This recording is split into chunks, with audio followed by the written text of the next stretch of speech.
Greetings and welcome to another episode of Pinball Stories. Mike here, and in this episode I'm going to talk about this game, which is one of my more recent pickups. It is a Gottlieb Raven. This game is one of those 80s era Gottliebs when they were too cheap to actually license the actual intellectual property of something popular. In this case, it was a ripoff of Rambo. And of course, probably the executives wanted an excuse to get some kind of flash dance looking hot chick to do a photo shoot, so they made it a female. And you know, this was the kind of mentality of Gottlieb. You know, all salespeople, coin-op industry, you know, that kind of stuff. It's maybe still to this day a lot of that's like this, except you know, now there's a lot more comic book characters instead of attractive women on pinball machines. But anyway, this was kind of the tail end of that era when Gottlieb was just kind of, you know, I don't know what they were doing. I think sometimes some of these designs were like people looking around going, what parts do we have left over, and let's see if we can use them. But this is a really, really fun game. I really love this game. Some people that have Raven actually will put an updated translite that's more cool and hip and, you know, animated and hand drawn and stuff like that. I like this super cheesy photorealistic translite. I like it. It's a part of art and culture of that era. And you know, there's a small time when the pinball machines had that photorealistic artwork and the really cheesy photography, and I like it. It's a great time capsule. I would not put another translite on here, but I understand why some people do it, because this is really a good, fun game. I enjoy playing it. It's challenging. It's got short ball times. It's got a lot of neat things going on. You'll see if you visit my channel, I've got a whole bunch of videos of working on this, because this game. So let's talk about how I came across this game, because it's a funny story.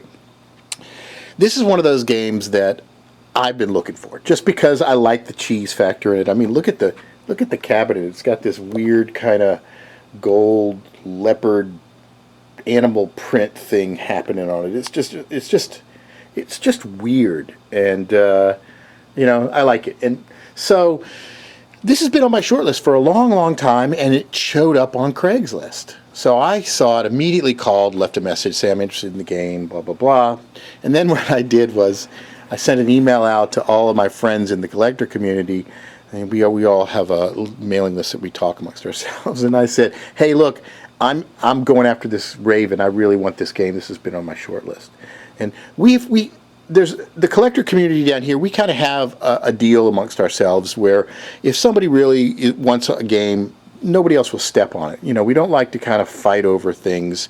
We believe in what goes around comes around. So if there's a game that you're looking for and it doesn't matter to me, then, you know, if I come across it, I'll help you out, and I expect you to do the same for me. And it's worked really well in our community. I know in some bigger markets, this is hard to get away with. You know, I know Texas is much more cutthroat. If there's a popular game that pops up, man, there's 15 people all over it, you know. But here in Louisiana, it's not quite that competitive. There's not really that many games around either.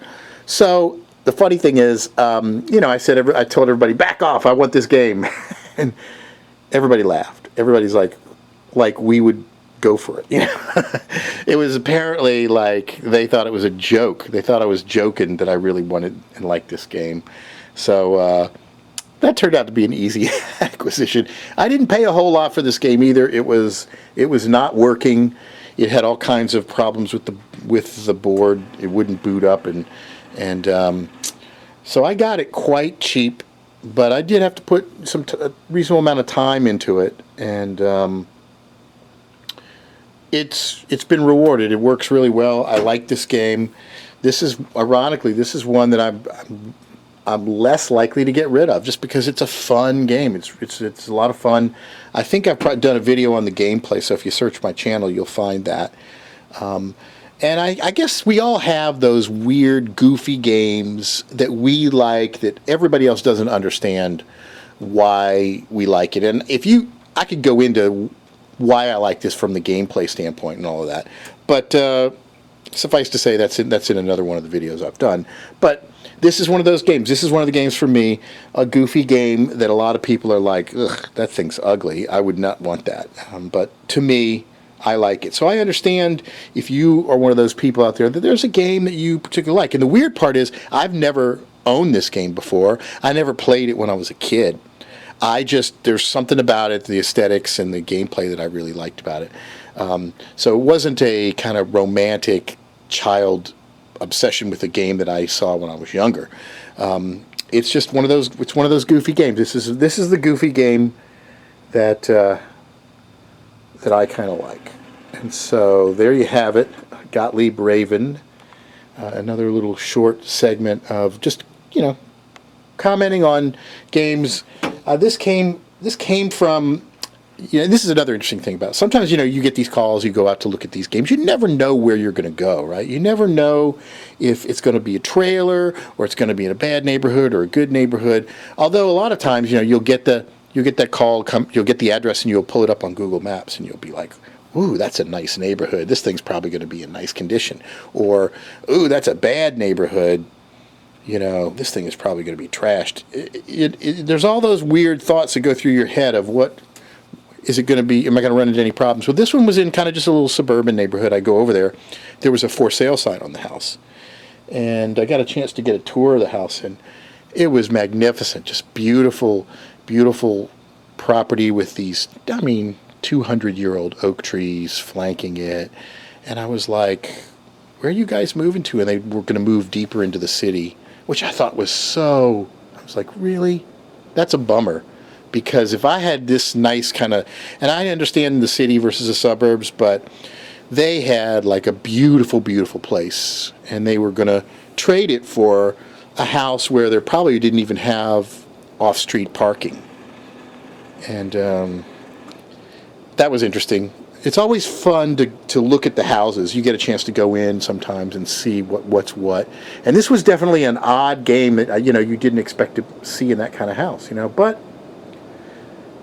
they were moving. This was one of the things they were not taking to their new place, and I was happy to get it. And so that's the story of how I got Raven. And I really only paid, I think, a couple $100 for it.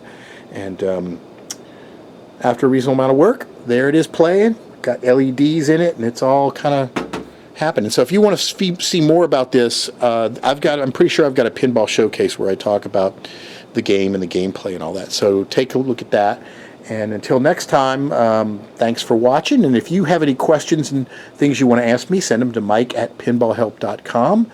I think I'm going to do a future episode where I'll answer people's questions because I'm getting a lot of interesting inquiries and stuff like that. So thanks for watching.